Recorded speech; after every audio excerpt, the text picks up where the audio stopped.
Welcome back to another RFO PILCast. In this episode, we will introduce the FAR Companion, what it is, its role in the revolutionary FAR overhaul, how to find it on the RFO website, and examples of its helpful content. Now, by the end of this episode, you will know the benefits of this tool and how it can help you improve your procurement outcomes. Let's dive on in. The information discussed in today's PILCast episode are merely opinions and do not constitute formal policy or legal guidance of any kind. Hi, everyone. I'm David Jablonski with the DHS Procurement Innovation Lab, also known as the PIL. That's right. And my name is Tracy Harriet, and I'm also with the PIL. Now, today we're here to talk about the FAR Companion. So what is the FAR Companion? It is a new non-regulatory guide that complements the Streamlined Federal Acquisition Regulation, or FAR. It provides context, additional information, and some practical advice to help support acquisition professionals in enhancing the efficiency and the effectiveness of federal buying.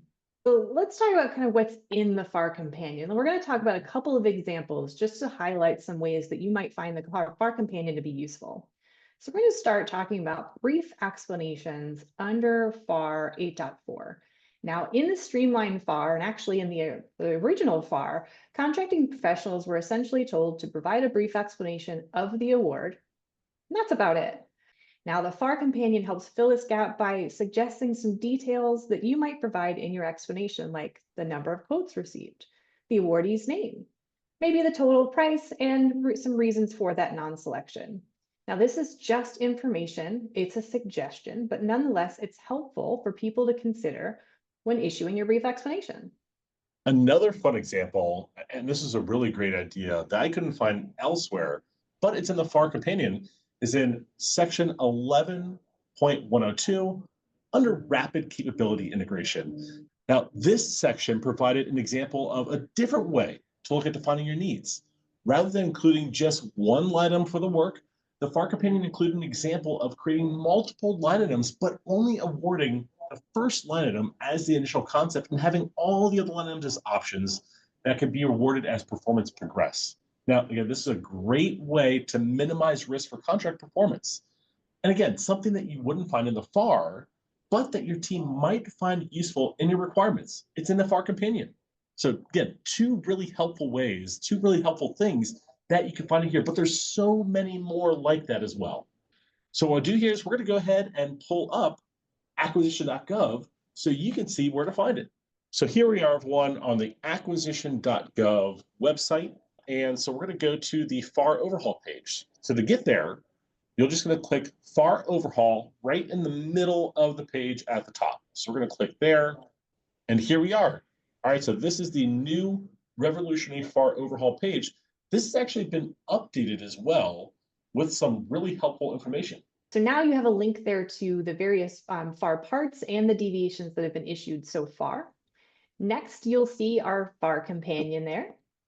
And below that, you'll see the practitioner albums, which we've talked about previously, and we'll link that PILCast down below. So David, today we're talking all about this FAR Companion. So let's go ahead and take a look at what that FAR Companion looks like. Okay, so I'll click on the FAR Companion. So once you click on the FAR Companion on the screen, a PDF document will open up to which is the FAR Companion. As this one you can see is version 1.0.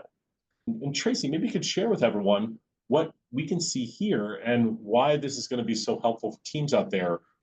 Absolutely. So first, David pointed out that this is version 1 of the companion guide. So the companion guide will continue to be updated as new FAR parts are deviated or as new suggestions and best practices are found that can be implemented into the guide. So here you'll notice all of those FAR parts listed. So the companion guide is laid out exactly like the FAR.